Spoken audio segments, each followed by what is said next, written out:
वेल educated आहे, आपल्या गुगलला सर्च करा, एका प्रश्नाचं उत्तर फक्त मला द्या.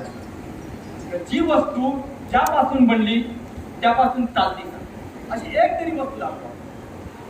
एक तरी घरी गेल्यावरती शोधा आणि मला पाठवा. इथेच सांगितलं आहे, अन्नात भवन्ति भूतानि पर्जन्यात अन्न संभवा, यज्ञात भवति पर्जन्यात यज्ञ कर्म समुद्भव. अन्न पासून प्राणी मात्र बनले आहे, सगळे मानव बनले आहेत. अन्नापासून माणूस बनलेला आहे. अन्नापासून कसा चालेल? ज्या गाडीत तुम्ही आले ती गाडी पत्र्यापासून बनलेली असेल, फायबर पासून बनली असेल, चालती कशावर? पेट्रोलवर. जो मोबाईल तुम्ही वापरताय तो बॅटरीवर चालतोय.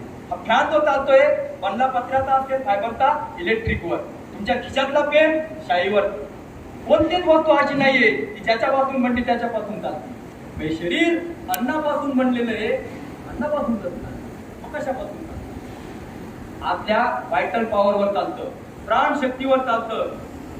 ही प्राणशक्ती, जीवनी शक्ती जोपर्यंत आत आहे तोपर्यंत शरीर चालतं. आणि ही शरीरातली शक्ती शुद्धतेवर अवलंबून राहते. अन्यथा ही निघून गेली तर त्या प्राणहीन माणसाला तुम्ही पंचपाकवान खाऊ घाला तो चालेल का? चालणार. म्हणून आपल्याला सगळ्यात महत्वाचा डोक्यातला आकतला काढायचा. कमी जेवलो नाही तर काय होणार? अरे जेवायचं. जगामध्ये एक माणूस सोडला एकही पशु शिजवलेलं अन्न खात नाही. त्याला कोणता थकवा आहे, त्याला कोणती कमजोरी, त्याला कोणता त्रास जाणवतोय? ना विटामिनची कमी नाही, हिमोग्लोबिन ना B12 ना D3. इथं प्रत्येकाला चेक करा. हिमोग्लोबिन पहिले कमी सापडतो. कॅल्शियम साठी काय काय चाललंय? अरे गवत खाऊन त्याला कमी नाही येऊ राहिली. आणि आम्ही डायरेक्ट काय करतो, कशात प्रोटीन, कशात व्हिटॅमिन, कशात कॅल्शियम.